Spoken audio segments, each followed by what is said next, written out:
आज हमारे साथ है हमारे देश के एक और महान नेताजी। आइए करते हैं उनसे कुछ बातचीत। स्वागत है आपका। हाँ, मेरा भी आपको है। नेताजी, आजकल सड़क पर हर 10 मीटर पर एक गड्ढा है और आप कहते हैं सब ठीक है। भाई आप गलत समझ रही हैं। वो गति अवरोधक यानी कि स्पीड ब्रेकर्स हैं। बस जरा डिजाइन उल्टा हो गया। नेताजी, गड्ढे इतने बड़े हो गए कि वो गड्ढे नहीं दिखते, वो स्विमिंग पूल लगते हैं। भाई क्या है कि पहले हमने समंदर को काट के सड़क बनाई, आजकल हम सड़क को काट के समंदर बना रहे हैं। बस सिर्फ इतना है, ये सब मुंबई की भलाई के लिए है। लेकिन नेताजी, मुंबई की इसमें कैसे भलाई हो सकती है? भाई मुंबई को हम शंघाई नहीं पर वेनिस तो बना ही सकते हैं ना।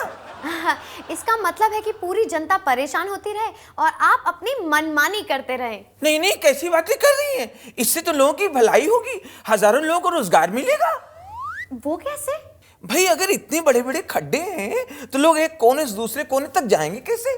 तो उसमें हम नाव की व्यवस्था करेंगे, हजारों लोग नाव चलाएंगे, उनको रोजगार मिलेगा। कितना मजा आएगा। आवाजें आएंगे, आइए 10 रुपए 10 रुपए, आइए 10 रुपए 10 रुपए अंधेरी, आइए 5 रुपए 5 रुपए दादर। भाई इससे टूरिज्म को बढ़ावा मिलेगा। जितने फॉरेनर हैं, अंग्रेज हैं, मुंबई आया करेंगे, सबको यहाँ फोटो खींचेंगे नाव में चढ़ते हुए उतरते हुए, फिर यहाँ से लौट के जाके फिल्म बनाएंगे। स्लम नाउ मिलेनियर हैं। दोस्तों, आज हमारे साथ है हमारे देश के aviation minister mister Vipul Patel. आइए करते हैं उनसे कुछ बातचीत।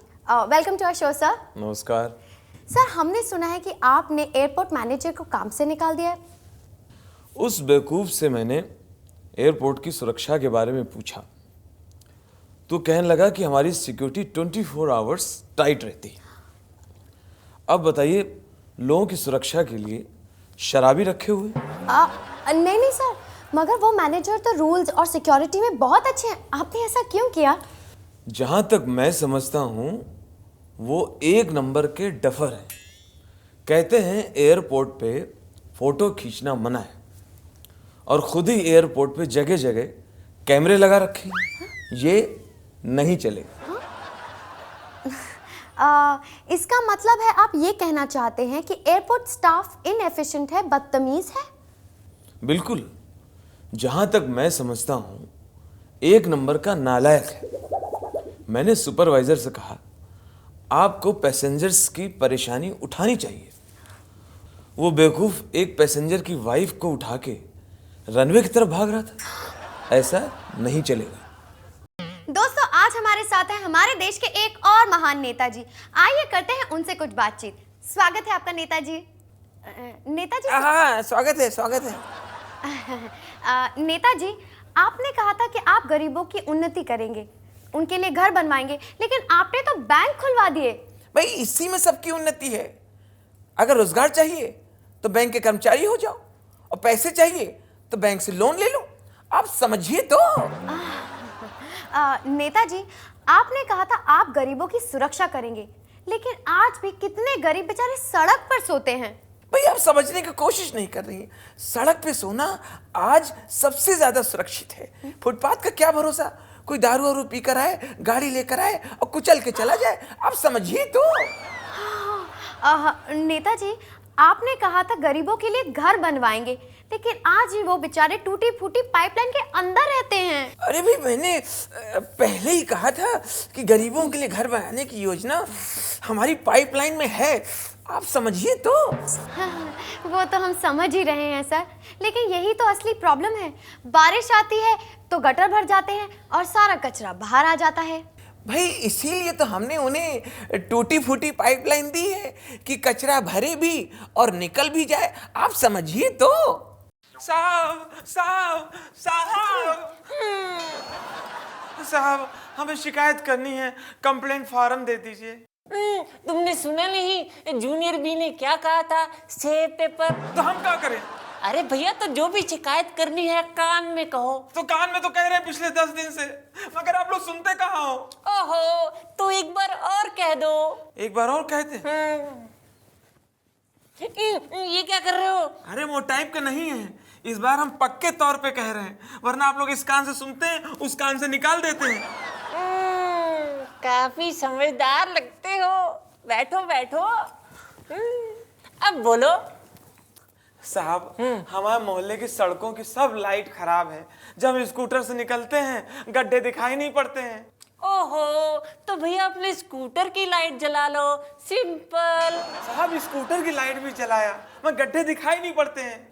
ओहो, तुम्हें दिखाई ना देने की प्रॉब्लम है, तुम्हें तो आंखों के डॉक्टर के पास जाना चाहिए। तुम गलत जगह आ गए हो। ये भी ठीक है, हम लोग तो ससुरे बने हैं गलत जगह जाने के लिए। रोको गाड़ी, रोको गाड़ी, गाड़ी रोको। अरे क्या हुआ? अरे वो हम बाद में बताएगा, पहले निकल के बाहर आओ, चलो। खाने पीने को रोके होंगे। गाड़ी तो एकदम बराबर है। देख गाड़ी का पेपर, ड्राइविंग लाइसेंस, पीओसी वगैरह चेक करवा, नहीं तो गांधी के फोटो वाला पेपर दिखा और निकलता बन। सब पेपर हैं साहब हमारे पास। ये लो पकड़ो लाइसेंस और ये पकड़ो पेपर, सब परफेक्ट है A to Z। अरे क्या रे तुम सब कुछ एकदम परफेक्ट काय को रखता है रे? हैं? देख तेरे पे लापरवाही से गाड़ी चलाने का फाइन लगता है, समझा? फाइन भरना पड़ेगा।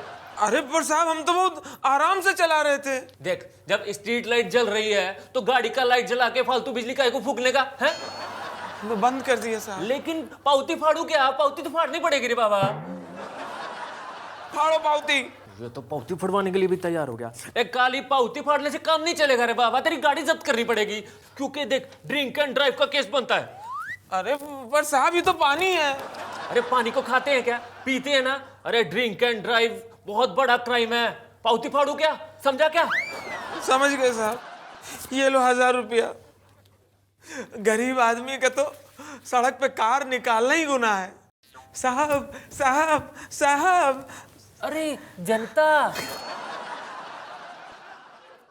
धन्यवाद साहब। साहब साहब हम सुने हैं कि गवर्नमेंट MP MLA लोगों को फ्लैट दे रही है। अरे भैया मजबूरी है। अब MLA लोग बोल रहे हैं कि अगर वो अगला इलेक्शन हार जाएंगे तो वो भी आम आदमी बन जाएंगे ना, तो अब उनके फ्यूचर के बारे में तो हमें ही सोचना पड़ेगा ना भाई। पर साहब ये MLA लोग तो खुद का फ्लैट खरीद सकते हैं। अरे नहीं खरीदते हैं ना, इनको मुफ्त में चीजें लेने की आदत जो पड़ गई है। अब चाहे वो फोन हो, चाहे वो गाड़ी हो, चाहे वो सिनेमा हॉल का टिकट हो, वो भी सह परिवार, और अब तो फ्लैट भी। पर साहब ये MP MLA जैसे लोग अगर हाउसिंग बोर्ड के फ्लैट में रहेंगे तो आम आदमी कहाँ रहेगा? अरे तुम जैसे आम आदमी के लिए तो पूरा का पूरा शहर खाली है भाई, कहीं भी घर बसा हो जाके। अच्छा आपका मतलब है कि हम लोग झोपड़पट्टी में रहें? हाँ, और जब भी आपको बिजली पानी का समस्या हो आप हमसे आके मिलो। तो आप यहीं मिलेंगे ना? अरे नहीं, इतना दूर आने का जरूरत नहीं है। अच्छा हाँ, वही गवर्नमेंट हाउसिंग के फ्लैट में आके मिलो। हमने भी वही फ्लैट खरीदा है।